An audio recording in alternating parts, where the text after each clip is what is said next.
It's a battle. Mind versus body, discipline versus desire. But the truth is, we're only fighting ourselves, and there's no way we can win. Most of what we call self-control is really self-conflict. One part of us is trying to overpower another, and that's why it so often fails. In this video, we'll look at what self-control really is, and what it takes to use ourselves consciously, in sync, instead of struggling against ourselves.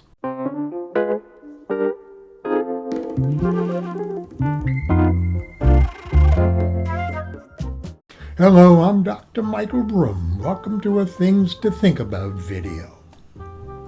We love the story of willpower, the hero who grits his teeth and conquers temptation.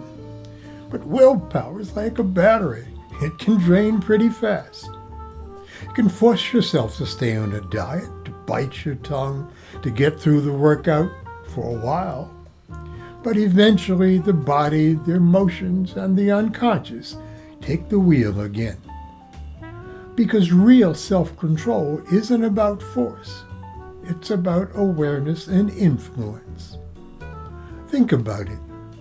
We can't control other people. We can only influence them, if they allow us. Even within ourselves, control is mostly an illusion. We can't just order our thoughts to stop racing or our emotions to settle down. What we can do, though, is influence them by how we breathe, how we focus, and how we set up our environment. Trying to control yourself is like trying to hold water in your fist. The tighter you squeeze, the more you lose. Here's the deeper truth. The real player in this game isn't your willpower. It's your unconscious. Most of what we think, feel, and do begins before we're even aware of it. The unconscious fires first. The ego arrives later and says, "I decided that." That's why you reach for a cookie before realizing you chose to. Or you hear yourself snapping in anger and only afterward thinking, "Oh, why did I say that?" Our unconscious is a vast storehouse filled with habits, fears, desires, and protections we built long ago. They were useful once, but they keep replaying even when they no longer fit. That's why suppression fails. You can't overpower the unconscious. It's stronger, faster, and it never sleeps. When you try to push it down, it just pushes back harder. So real self-control begins when we make the unconscious conscious. When we start noticing the patterns behind our impulses instead of judging them. Tools like reflection, mindfulness, or journaling don't fix the unconscious, but they do reveal it. And in that moment of awareness, we find something precious, a choice point. At that choice point, we can shift from reacting to responding, from struggling to control to conscious and gentle influence. It might be one breath between the trigger and the response, but that breath can change everything. You feel the anger rise, and instead of pushing it down, you notice it. You choose to pause, breathe, and speak from clarity instead of heat. That self-control is conscious use of self, and no struggle is involved. The ego loves to think it's in charge. I'm the master of my fate, the captain of my ship.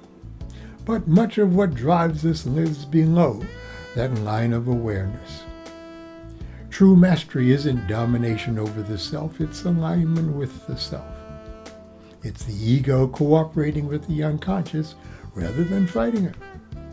That's when strength feels effortless, because all parts of us are rowing in the same direction. We struggle because habits save energy. They're built for efficiency, not change. Emotions can flood the system and drown reason. Social pressure pulls on our deepest need to belong. So when you fail at self-control, it's not weakness, it's wiring. And wiring can be rewired through awareness, intention, and compassion. Here are the 3 keys to real self-control. Number 1, awareness before choice. You can't steer what you can't see. Notice the urge, the thought, the feeling in your body. 2, intention over willpower. Create conditions that make the right choice easier. Change the environment, change the schedule, or the story.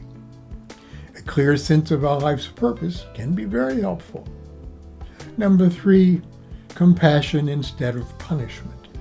You can't shame yourself into growth. Self-control grows in the soil of understanding ourselves, not self-criticism. It's not theory, it's daily life. And here are some practices that help. Eat well. Don't fight temptation. Shape your environment. Keep the healthy choices close and give yourself a break once a week. Stay calm. Practice pausing before pressure hits, not after. Don't rush. Structure time and space so focus is natural, not forced. These are acts of self-support, not self-warfare. The truth about self-control is that control is mostly an illusion. Only influence is real. The more we fight ourselves, the more divided we become. The more we understand ourselves, the freer we become. Real power isn't domination, it's the quiet capacity to notice, to choose, and to act from the whole self. When we stop fighting ourselves, we discover something better than control. We discover coherence. When we stop fighting ourselves, we free the energy we've been using to resist life, and that energy becomes the strength to lead and live our lives fully instead. Thanks for watching this Things to Think About video. Please share it with someone whose self-control could use a little work. See you next time. Don't forget to like and subscribe.